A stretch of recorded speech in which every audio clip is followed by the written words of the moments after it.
repeated reading, choral reading, echo reading, partner reading, reader's theater. With all the things you're trying to fit into your literacy block, how do you know which fluency activities are actually worth your time? Honestly, it can feel a little bit overwhelming.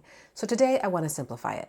I'm going to describe the core moves of effective fluency instruction, and then share 3 practical routines that you can use to incorporate these moves into your school day. If you're new here, my name is Anna Geiger. I'm the author of Reach All Readers, creator of the Reach All Readers Plus membership, and my mission is to help busy K to 3rd grade educators bridge the gap between reading research and daily instruction so they can confidently teach every child to read.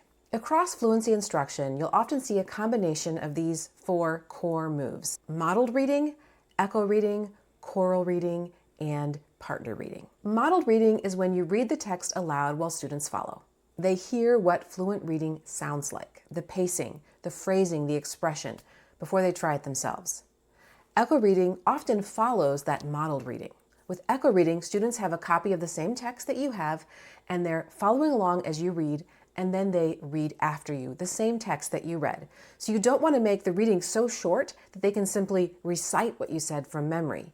You want it to be long enough that they have to read from the page. So you might start with just a sentence or 2, but build up to a paragraph or more. Choral reading allows the whole group to read together. It lowers the stakes for struggling readers and helps establish a shared pace. While you won't catch every individual error, you'll notice when the group stumbles or falters a bit, and that's useful information. It tells you what needs attention.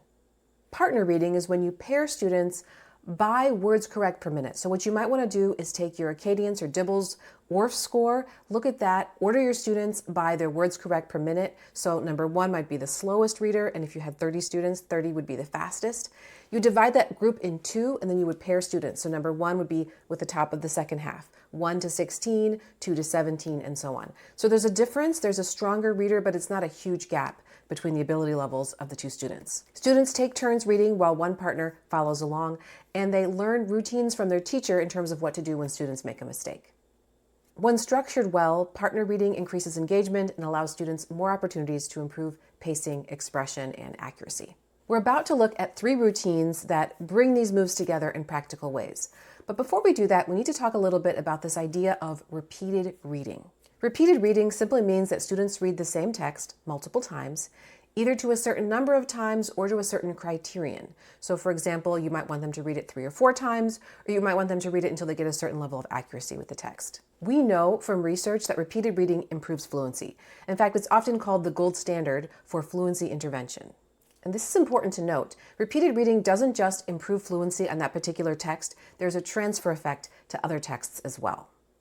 Repeated reading works best when there's a model first, when students receive feedback on their errors, when they reread up to 4 times or to a desired criterion, as in a certain level of accuracy or words correct per minute. The 3 core routines all involve repeated reading.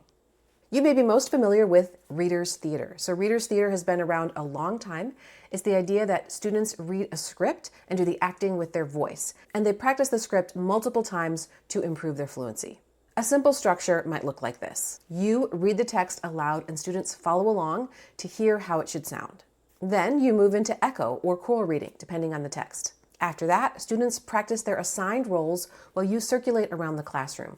One thing you might do is have students highlight any words they're unsure of so that when you come around, you see exactly where they need support and feedback on how to read those particular words. Eventually, at the end of the week, students perform the script. If you've divided the class into multiple groups, they can perform for each other. If they're all doing the same script, they can perform for classroom visitors, like the secretary or the principal. Reader's theater has been shown to be effective from research, but one thing to be careful with: students' fluency improves when they get lots of practice. If a student only has 1 or 2 lines in a script, their fluency is not going to improve all that much. So if you do reader's theater with your students on a regular basis, I would recommend doing partner plays. Obviously, with partner plays, students get a lot more practice. I'll provide a link below this video so you can check out our partner plays. They actually work for multiple grades because they're written in 3 levels of difficulty. The second fluency routine is called the Fluency Development Lesson. It layers modeling, assisted reading, repeated reading, performance, and word study into one cohesive lesson.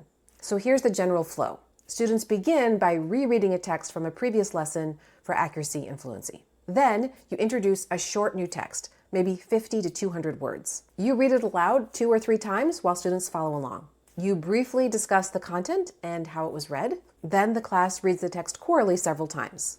After that, students practice in small groups of 2 or 3, each rereading the text multiple times while their partners provide support. You can see why it's really important that this is a short text. Poems are a great choice for this kind of activity. Students can then perform the text for the class or another audience. The lesson also includes a short word study component, using words from the text. Then, students take the text home to practice rereading it, and they bring it back the next day for rereading before getting a new text. When implemented consistently, research has shown substantial gains in fluency and comprehension through the fluency development lesson, especially for struggling readers. Let's take a look at the third routine, Read Like Us. Read Like Us is a more recent procedure designed for students who can decode but still need work with that automaticity and rate. So here's the structure. The teacher begins with a model read while students follow along. The students echo read the text. Next, the group reads chorally. After that, students read again with a partner. The session ends with a low-stakes performance where students continue reading aloud after multiple supported practices. So you can see that students read the entire text multiple times in a single session. Across weeks, they read many different types of texts in different levels of difficulty and different genres as well. I'll link an article below this video where you can learn more about the Read Like Us procedure. So here's the takeaway. Reading fluency routines don't have to be complicated.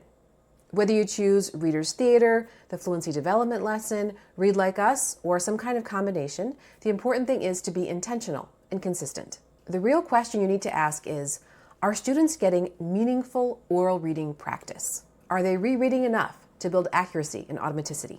If you'd like to learn more about fluency, you're invited to my Fluency Formula Workshop. We'll discuss how to move students from phonics to fluency and how to incorporate fluency routines like these into your school day. You can sign up using the link below this video.